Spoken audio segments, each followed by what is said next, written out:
is Dennis Poon, Vice Chairman of Thornton Tomasetti. He has played a leading role in the structural team for the design of Taipei 101 in Taiwan. Now, he is the principal in charge for the structural design of Shanghai Towers, Signature Towers, and 660-meter tall Ping An Tower in China.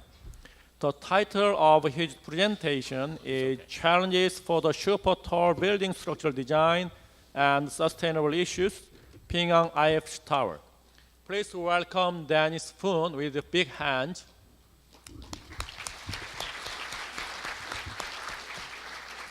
Good morning, ladies and gentlemen. It's nice to be here. And today is the third day of our conference. And I'm the last speaker for the plenary sessions. I'm sure most of you will be tired already after listening to so many great presentations. And I'm going to have about 15 minutes before the coffee break, so I'm going to make it fast. And I try to cut off all the difficult engineering equations and charts. Now, how do I use this?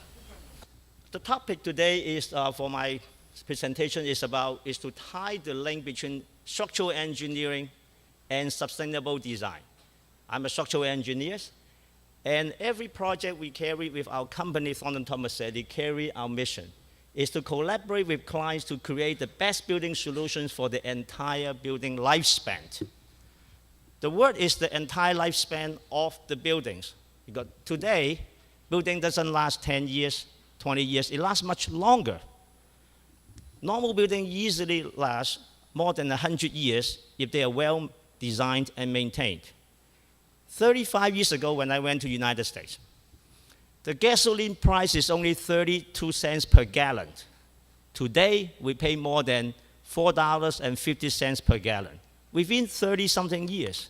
Can you imagine for after 100 years how much it will cost to operate the building? And it's going to get worse, more exponentially than linearly. So nowadays, the responsibility upon us to design a good building for the lifespan of the whole building is much more urgent.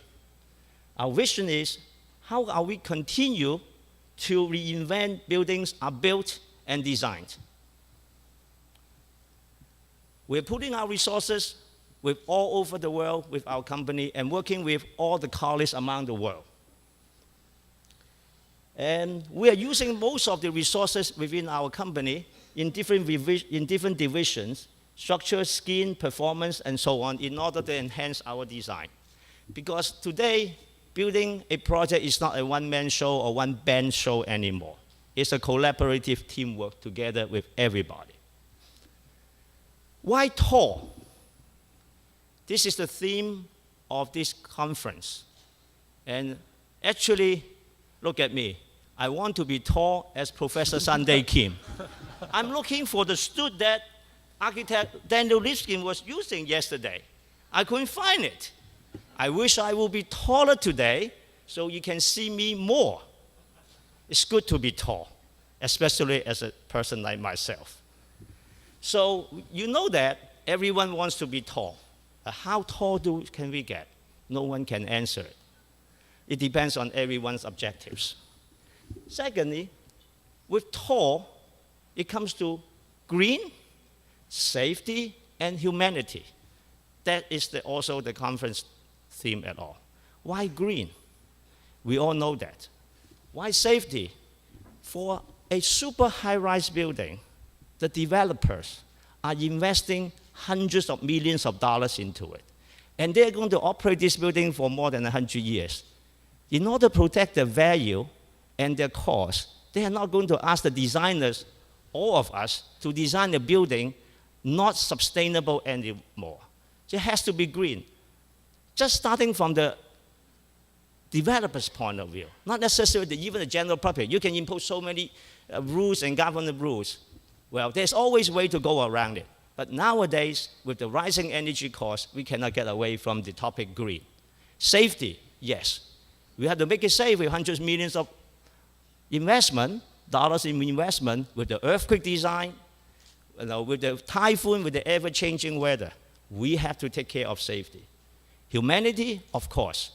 If you design a project and a building is not welcoming to the public, how can you call your project a landmark? Starting from Rockefeller Center. Everyone goes to Rockefeller Center. Even if it's an old design.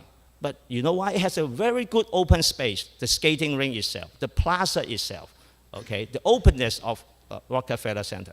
Now, if you go to any landmark building, go to Petronas Tower, it creates a huge open space. You know why? And also, if you go to any landmark building designed by KPF or the renowned architects, it's always an open space for the public. You know why? The developer doesn't want to have too much open space because they want to build full. But government regulation forces us to do that. You have a floor area ratio, you have a FAR ratio, you have a plot ratio. In order to build a 100-story building, you combine the floor area into a smaller footprint of the building and build 100-story. So automatically you create more open space for the public, which is more human.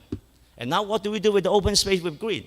You have landscaping, you have more garden, you have more public space.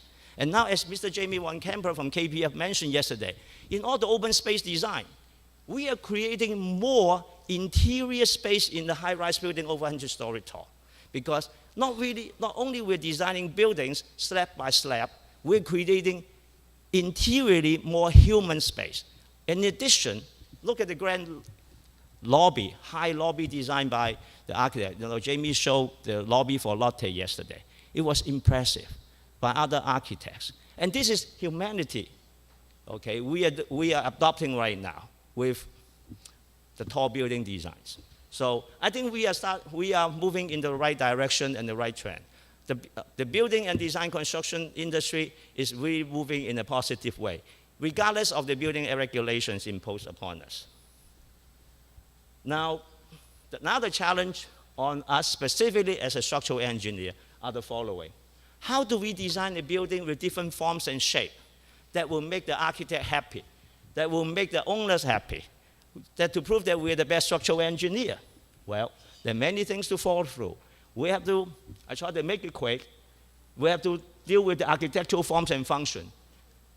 Our structural system has to be adaptive to their forms and function. Otherwise, we'll never make it work. In addition, how do we keep it simple? I want to touch my nose this way. No one wants to touch your nose the other way. So how to touch your nose? Do it this way. That's the most direct way. Okay, that's what engineer do. Try to do it the direct way. Touch your nose this way. Don't do it the other way. Okay, now, next. For a tall building to stand up, we had a challenge. How do we make it stable? Left and right, front and back, and twisting wise. So it's a lateral system. But lateral system cannot be disturbing to the architects. How do we design the floor framing system? We are repeating a floor framing with beams and columns 100 times or 50 times. So if you make one mistake or one beam too heavy, you repeat your mistakes 100 times or 1,000 times. It's not forgiving. The construction manager will kill you. Now, the last thing is wind load optimization. Oh, we get so many wind tunnel consultants. Okay, you give me this 10 years wind load, 50 years wind load, and all wind direction. Well, we can go on forever. But one basic thing is, how do we optimize the wind load? What is realistic? Well, most realistic is starting from ourselves, the design team. Make your building shape efficient. You can stop arguing with everybody. If your building shape is efficient, you start off with the right ground. Have you ever seen a high-rise building like this?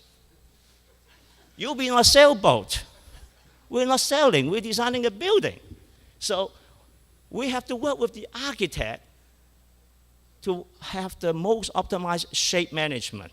And you can see the following examples, why most of the building looks like that.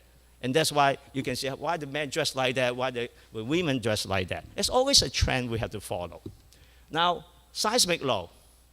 Well, many years ago, no one can imagine that we can kill so many people with a tsunami on 311 in Japan. It was very sad. And years before that, it's a Sichuan earthquake.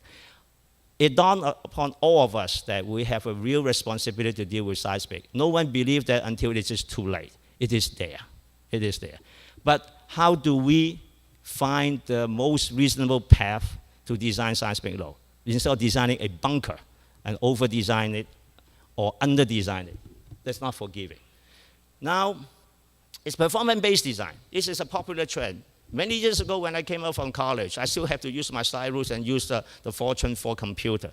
Today, the kids can do computer faster than me. So with these tools, which I'm still learning every day on the software, we have enough technology and software to support us, or tools to support us to design a very sophisticated building with all the top-of-the-line analysis. So we can do performance-based design with different performance goals set by different municipality and the owner.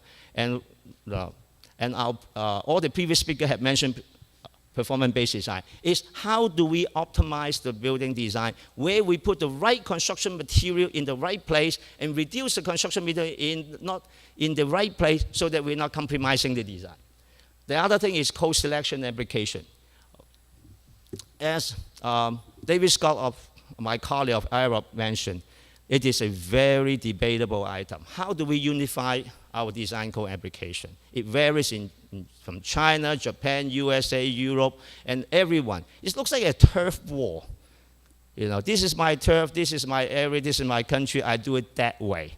As an engineering community, we learn from the same Timoshenko place and share the same partial differential equation, the same Newton's law. How come we cannot put it together? When can we put the building code selection together instead of we have called international building code, can we do it like a universal building code? This is something we all have to work on. Constructability. Well, we always complain about from contractor, your design is too difficult to build. How do we keep the voice down and make us look good? So we have to make it constructible. Sustainable design targets is something that we also have to set in the beginning because there's a budget set by the owner.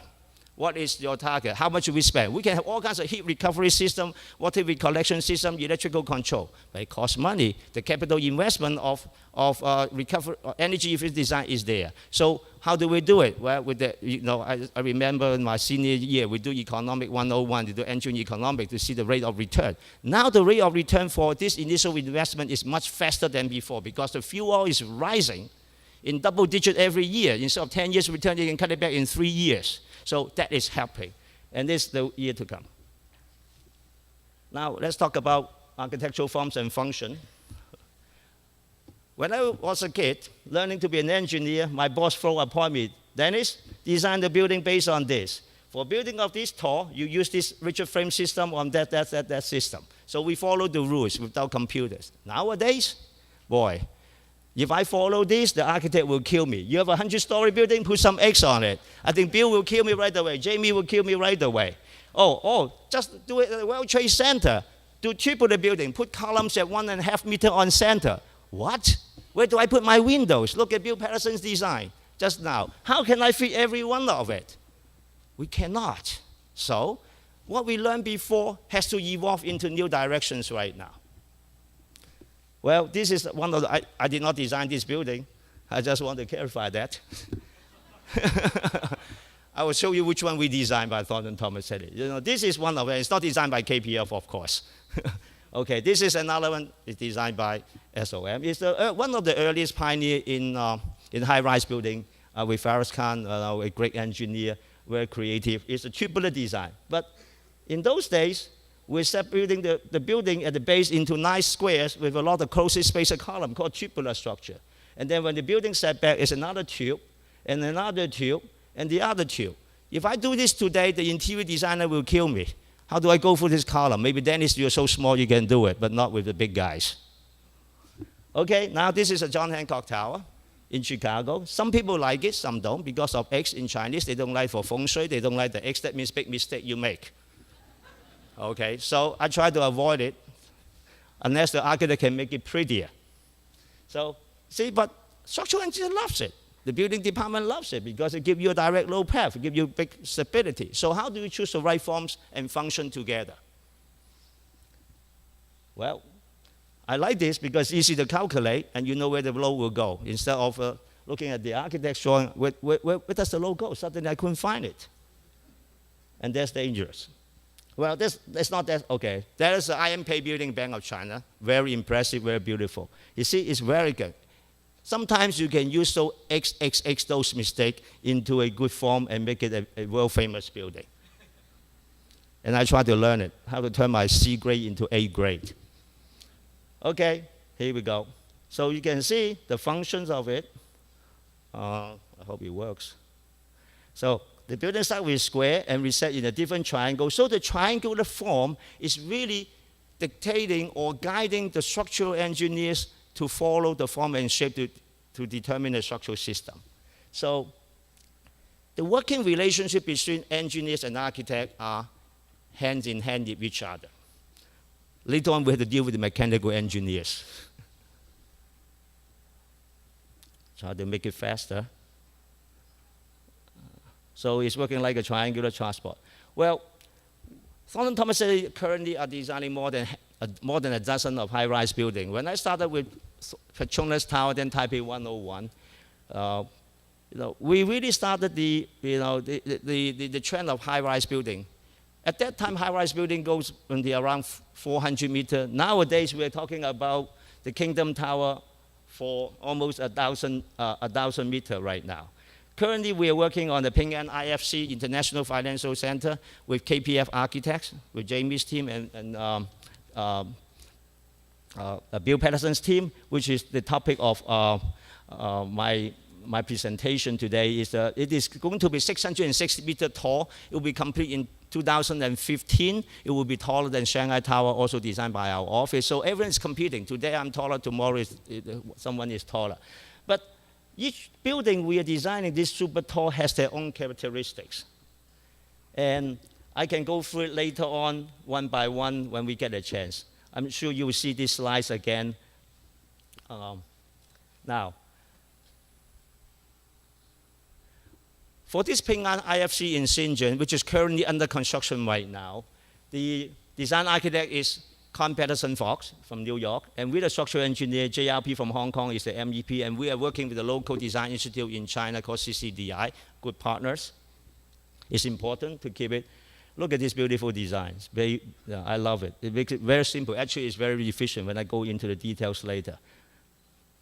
As Bill Patterson said, the building is a very clean and clean shape. And when you do a clean building, everything falls together efficiently. Same thing as you don't want to touch your nose the other way. Now, the building measures 660 meters tall to the top of the spire. And for the last 30 meters, at the top of the building, there's a sky garden inside. There's a sky garden that houses public function, restaurant, and gathering place, and greenhouse. So that is another humanity area. At the bottom of the building, there's a huge plaza open up to the public, and also with a shopping mall. Let's go back to the main topic with some boring charts. Okay, sustainable design and background. We all know that we're dealing with global warming. Today is supposed to be summer. Why is it so cold? Today is supposed to be dry season. Why is it so wet? It's global warming. We are destroying our ozone layers. If we don't act on it, we're killing ourselves, our grandkids, our great-grandkids. Not yourself yet. You'll die first with smoking right away. So global warming. You have the greenhouse effect. Everyone knows that. It's not the greenhouse effect in your backyard. It's a greenhouse effect for the whole world that keeps the heat in. Okay, doesn't make it green, make it dark. Actually, why do we kill the greenhouse effect? We should keep it dark house effect. Now, climate changes. You all know that. With all the pollution, it creates a lot of particles floating around the air. When you clean your nose, it's not clean anymore. Why so many dark particles? Okay, why are you killing so many crops with the acid rain? It is air pollution. And the most haunting one, no one will listen to the top 4 topics. When you look at the last one, rising cost of energy. Now you're listening. Oh, how much electric bill I'm paying? Your wife will tell you, Dennis, shut off your light. Okay, when you leave the bedroom, this month we're paying $100, next month we're paying $250. So I think the rising cost of energy will make us wake up. Well, AIA, American Institute of Architects, the 2030 commitment. Okay, Thornton Thomas is one of the first companies signing up to commit ourselves for all our design for this commitment. What is this commitment? Not to pay our dues? Well, it's carbon footprint reduction. Today, this is the carbon footprint. The goal is continue to reduce it in a very dramatic way, almost cut it by half every year. And hopefully, in year 2030, when I retire, if I can afford it, At that time, we'll cut the footprint to that much. I would love to come back to see all of you at that time, whether we achieve or not. Next, I haven't learned it in college when I grew up as a structural engineer. I just learned it when I take the lead in engineering design, the test, okay, which I still try to struggle with that. We're talking about two definitions in energy. One is embodied energy. It's the amount of energy you consume, okay, to manufacture to manufacture or to refine a product. How much energy you have to consume. The other definition is embodied carbon. During the consumption of this fuel oil, this energy, how much carbon emission it will involve. These are the two major topics you'll keep on hearing in the sustainable design topic. Now, embodied energy involves when you extract from the iron ore mine, from breaking up the stone, it takes so much energy. Then you have to refine your iron ore into steel. Takes up such an energy. You also have to collect all this limestone and everything and crush it and everything in order to and burn it in the kiln, put all the mixture to it, and then in order to manufacture cement. That is refining, manufacturing. And after you have all this material, how to bring it to the job site? You pay for the truck, the fuel oil, that's transportation. And then when you're doing construction, you have all kinds of energy consumed. And they are all affecting our design and construction. Lastly, after the building is built, the operation cost. I just give you some simple one. Why you have to turn off your air conditioning and heat when you're not using it. 42% of the building operation cost comes from your HVAC heating and ventilation system. As simple as a half. Just put it half. Okay? Lighting, you have to shut off the light. 20% of your bill, of your energy bill comes from light. Equipment elevators, 38%. How do we optimize the elevators? Wow. You have all kinds of computer systems right now. You push a button, go to elevator A, B, and C. This is what is going on, computerized. You're talking about double deck. This is elevator. So these are the three major components. Your HVAC system, your lighting system, your equipment system. That affects the building for the remaining 90-something years after the building is built. This is our design. That means how do we work with our mechanical engineers? Together with architect. Oh, your beams are too big. Your columns are too big. Your truss is obstructing me. We better listen. We have to work together. So that is the operation energy cost. So far no graphs yet, no equations yet. Well, how do we measure the embodied energy? It's megajoules per kilogram and so on. I'm kind of simple. Now, look at the amount of energy we consume nowadays. When you talk about the government, okay, commercial consume almost 19% of the energy. Residential, industrial, transportation. I think commercial, you think that a lot of buildings are using a lot of energy? No. Residential, industrial, and transportation. Now, when you design a building, the material you use, it consumes a lot of energy.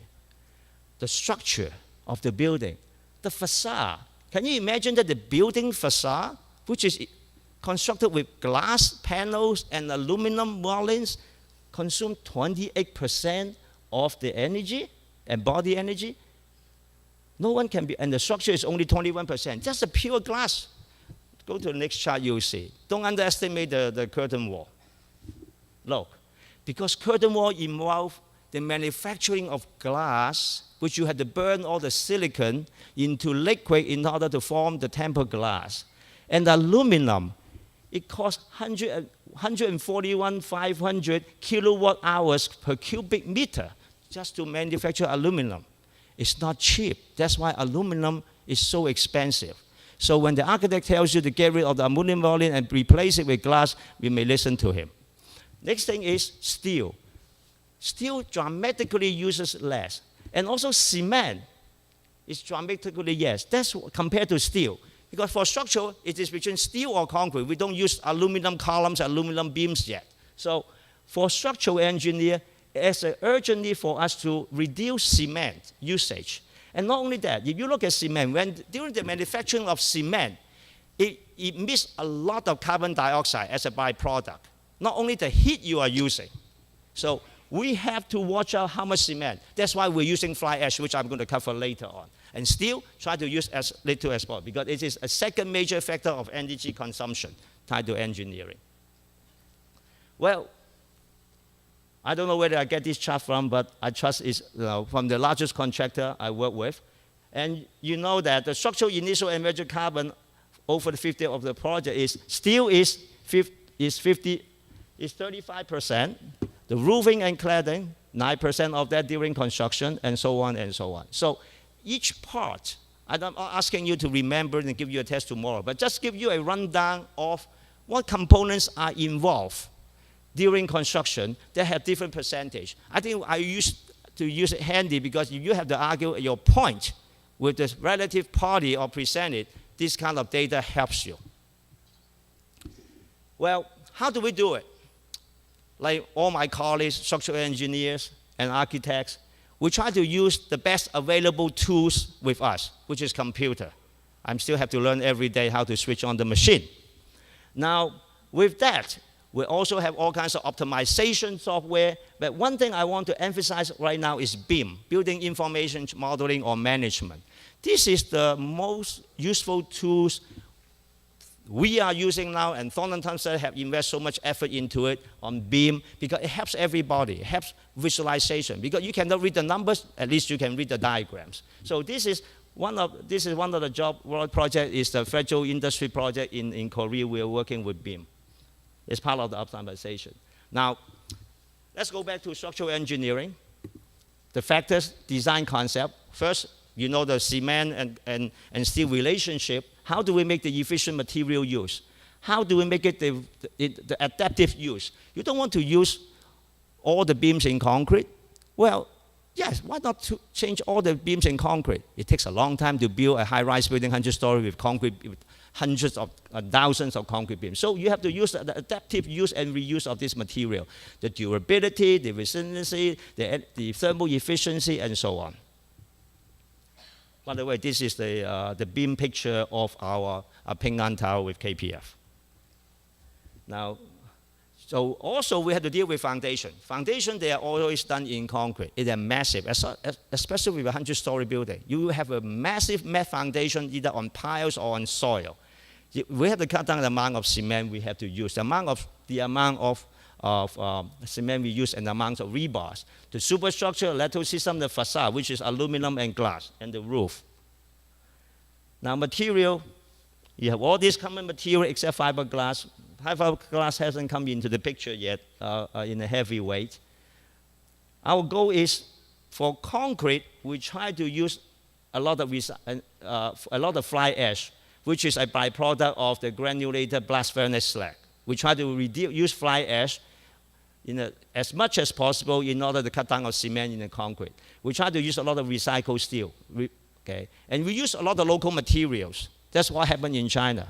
Most of our projects in Asia, we try to use the local available material, just like, and concrete is cement is more available, so that you can cut down the transportation costs. Can you imagine shipping all the tons and tons of steel from Japan and Korea and everywhere to each other? If we can cut it down, it is good. Fortified wood, so you can make full use of your, you don't throw away your wood chips, okay? Now, let's go back to details right now. Our real project in Ping An is going to be the tallest building in China, right after Shanghai Tower. Luckily, about 70 meters below grade, we found some good rock. So that's good news. Instead of in Shanghai, we're doing a lot of clay. I don't want to get into details. So basically, we're supporting this building on a mat foundation with hand-dug caissons all the way down to rock. Now, you hear the word hand-dug in China. Because of the caisson is so big, for cost reason, they still can use hand-dug caisson. It's amazing. They don't have a boring machine so big to give you a huge diameter, 5.6 diameter caisson shaft. I'm not going to get into the technical numbers for this project, because I don't have time to scan to reduce it. Just to let you know, the tower mat footprint follows the footprint of the building.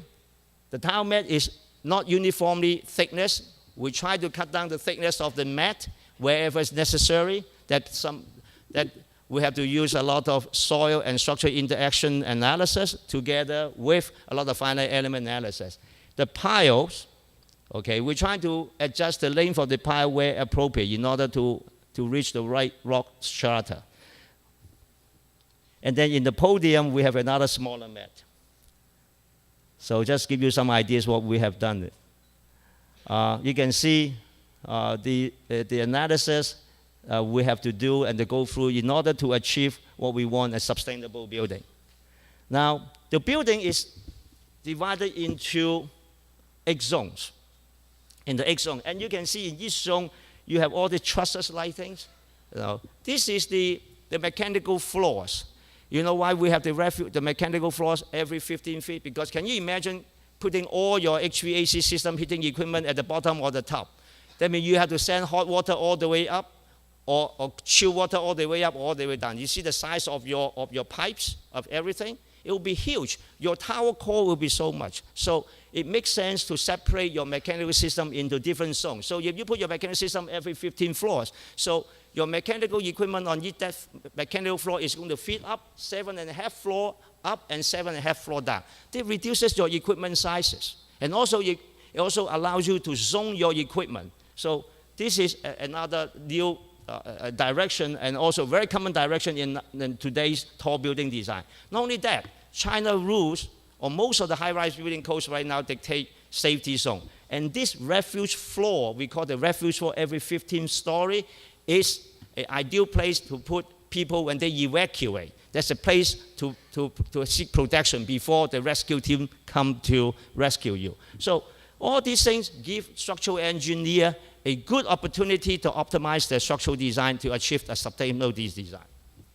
And we are using it to the greatest extent to make the building efficient for lateral loading and gravity load. Well, these are the load data we use. I'm not going to go too far into it. Now, again, this is a typical floor framing. You see all the red color beams. Those are the floor beams for gravity loads. If we change, in order to make an efficient design, we don't want to repeat every beam with different sizes. You know how difficult to manufacture or fabricate each beam with different sizes? It will be very costly. So as a structural engineer, we try to make the beams as typical as possible and repetitive as possible so that we can achieve the optimized design. That's why when we work with the architect, try to establish zones and zones of typical bay that we can repeat it. Well, this is some more detail on it. This is a typical floor plan, and the building is supported by super column, and you can see where I locate the super column. Where I locate the super column with the architect is almost directly in line with the shear wall. In line with the shear wall. Now, same reason, try to have the direct load path. If your load path is direct, you have a more efficient building. So start from day one to work with the architect to find out what is the best layout plan structurally and architecturally. If we can do that, we are ahead of the game with a sustainable design. So again, the teamwork with KBF on this job works out. We line it up so that we can put our outrigger truss. The outrigger truss to stabilize the building. The outrigger truss is a simple system. You are a straight body. Imagine you are a skier. You want to ski, you want to achieve stability for lateral stability, reach out your both hands, that's your truss, reach out to two poles, ski pole, that is your super column, and give you the stability. Now, what is better than only depending on your core for lateral system, you're depending the whole width of the building to work for wind load, to work for lateral load. That's very efficient. Of course, I would like to get rid of something on this job, on this building, but we cannot. That is the China building code that we have to use. Now, look at the super columns. The super column, it's huge because we're supporting 120-something story loading, but we are trying to, working with the architects KPF, we are pushing the columns out, okay, in order to achieve more interior space. And you can see this is a very simple and efficient floor plan. And it is very important for a super high-rise building to make it cost-effective and sustainable. Now, on the mechanical floor, we have a little bit more to it. I will go into it later. So we have on the mechanical floor is an outrigger truss. The outrigger truss we explained before is for the lateral stability to make your building more stable. And then around it, the red color It is your belt truss. The belt truss is forming like a rigid moment frame on the exterior with the building. In China, as David Scott yesterday mentioned, for every building we need a dual system, a secondary system for earthquake. Okay, and it's more ductile that way. That's the dual system. What happens if something happens wrong with the tower core itself? If something is wrong with the tower core itself, there's a secondary system around the building to help you. And they are supposed, according to the code, they're supposed to take certain kind of shear load, seismic load, with strength requirement, with rigidity requirement. And I'm not going to get into it. And also, how do you make sure the core itself share the loading with the exterior mega frame? Okay. Now, during earthquake, you cannot depend 100% on the shear slab because the concrete may crack. Quality control. So we need a direct load path, a simple load path. So we created a horizontal diaphragm truss so that horizontally, the shear can transfer through this horizontal truss to the exterior thing. That's another efficient way. And we don't have to thicken up the slab that much, okay, and use up more concrete and make the building lighter. Of course, going back to the building, nothing is better than reducing the design load. If your design load is smaller, your wind load is smaller, you're ahead of the game for saving and sustainability. So we run intensive wind tunnel tests. On Shanghai Tower, we even do a 27-feet model for Reynolds number. Now, wind design, that's another thing. It varies, the criteria varies from country to country. Okay, I think in Korea, it's almost the same as China. For stiffness design, we have 50 years wind load, and for strength design, we design for 100 years wind load. And these are some of the technical data. For building comfort, when wind hits the building will move at a certain acceleration. It is not the amount of deflection that hurts you, that make you sick. It is the acceleration of the building. Because the building can deflect a lot, but if during the deflection it accelerates very slow, you will not get motion sickness. Just like when you are flying in the air in the plane at 600 miles per hour, do you feel motion sickness? You don't. But when the plane is taking off from the runway or landing onto the runway, you will feel the acceleration or the deceleration. That's how you feel. That is building acceleration. Many people think this is the speed. It has nothing to do with the speed. It is the rate of acceleration that causes motion sickness. And the stiffer the building, the better it is. But when you make the building too stiff or too massive, you're chasing your own tail. So we have to control building stiffness together with, together with the building mass to achieve the right comfort level for your tower. I'm sure a lot of engineers. Now, how do we do with KPF on this building? There's several evolutions of the building shape. First of all, just like other simple projects, we try to mitigate the vortex shedding effect, the crosswind. When wind blows directly towards a building, it causes a vortex behind it. And that is the vortex shedding. It creates a positive and negative building. The crosswind on a super high-rise building many times can exceed a long wind load. You can't believe that. Why my wind load when I blow wind, at 10 pounds per square foot along the building, and then suddenly I have to create a crosswind at double the size. That's vortex shedding. And this one also causes oscillation of the building. We get to mitigate it. How do we mitigate it? If you have a circular building, just like a big chimney, it's bad. That's why when you see a tall chimney, you have spoilers and everything, just to kill the vortex shedding. Same thing. On this job, we work with KPF architect. We work with the architects. We introduce staggering corner. How much setback on the corner? There are numerous variations to achieve this optimum direction to cut down. The second thing we're doing is taper the building. Same thing as I said earlier. Have you seen the building this straight? No. We always have a building tapering up. Two very simple physics. When you taper up, you have less wind load on the top, and then you lower your center of gravity. So that's very good. Now, same guidelines we use here. We taper the building, and actually the building width on this building is 70 meter by 70 meter at the bottom, and it tapers up almost by half to 43 meter by 43 meter at the top. So it's very efficient. We cheat the wind. By cheating the wind, we reduce the wind load. When you don't have design for so much wind load, it works. Now, what only that? We lower the center of gravity of the building, and we lower the mass of the building, it reduces seismic load, which is a function of mass. Now, again, you can see the great work of the architect working together with us. You see, he bumped out the building. From here to here, we're killing a lot of turbulence. And then, in addition to that, which we didn't show here, there's a lot of vertical fins from the mullions of the architecture that create roughness along the skin of the building. All this, in addition to the tapering shape of the tower, helps to reduce wind load. And no one's with it. By pushing out the column, at first, we push it out less, we push out more. It affects architecture. But there has to be an optimum place that both of us can work together.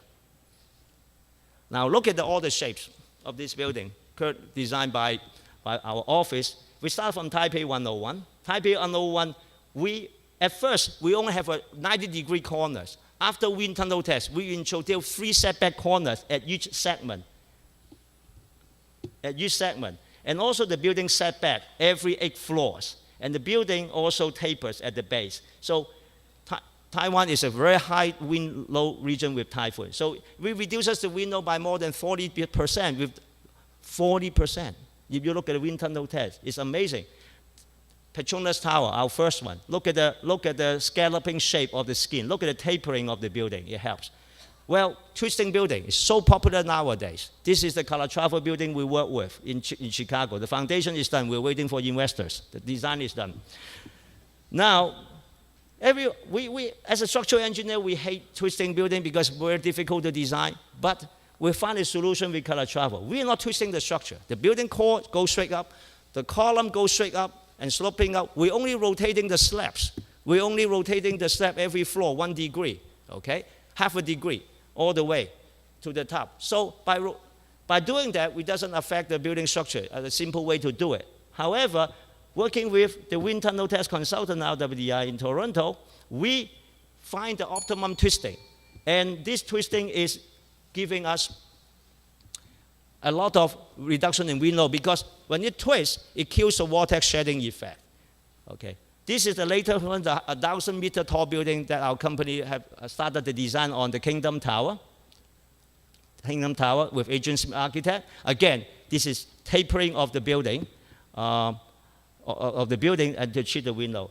Same thing, we create a notch for Shanghai Tower along the skin, and this notch also cuts down the wind load by almost 10%. Ping An, we discussed it, the corners, and Wuhan also with Agent Smith. This is another 100+ story building. We're tapering it, and also we have around the top, and also we create a 4-story high notches and holes in order to kill the turbulence or that.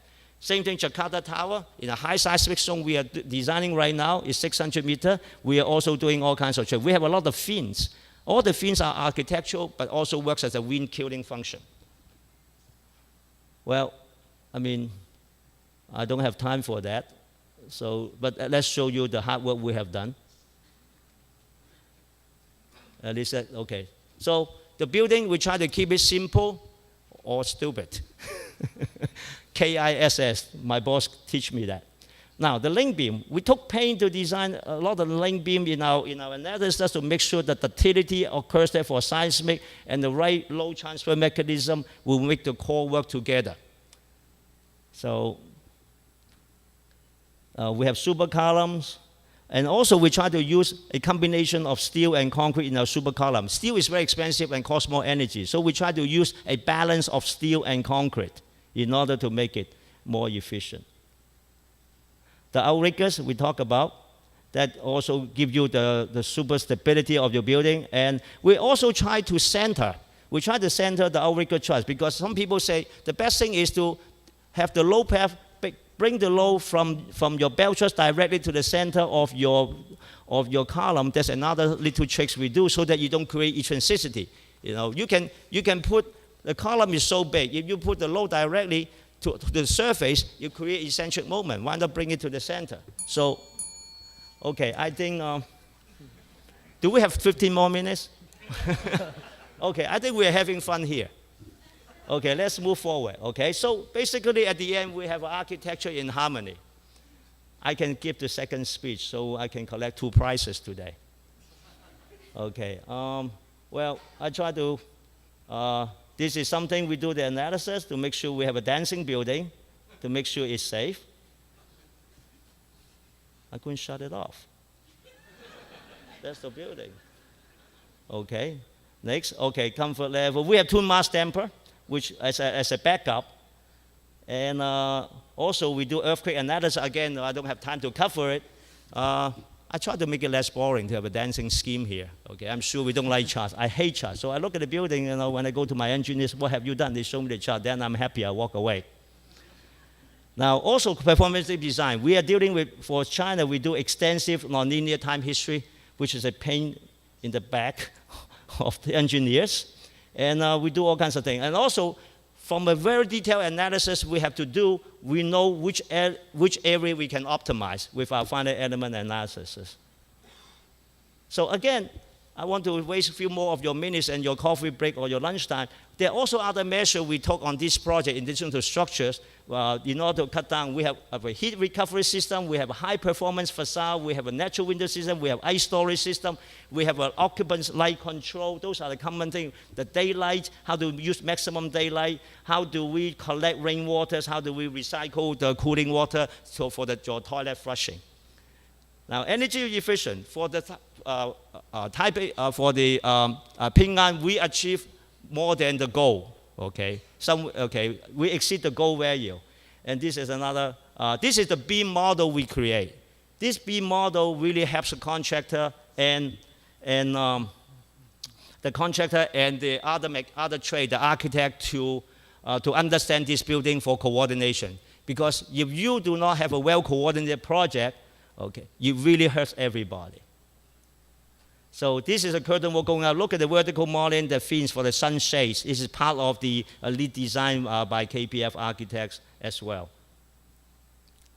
So this lead beam design really helps us, and our company is very serious on it. We invest a lot of effort and manpower into it. And we are happy to, and also even on the mechanical, to go coordinate on the mechanical floor, we create beam models so that the mechanical engineers how to put their ductwork. This is the site picture. Still, you know, right now, this is the project is going on. We are above ground already, and sorry for the delay. And have fun. Thank you.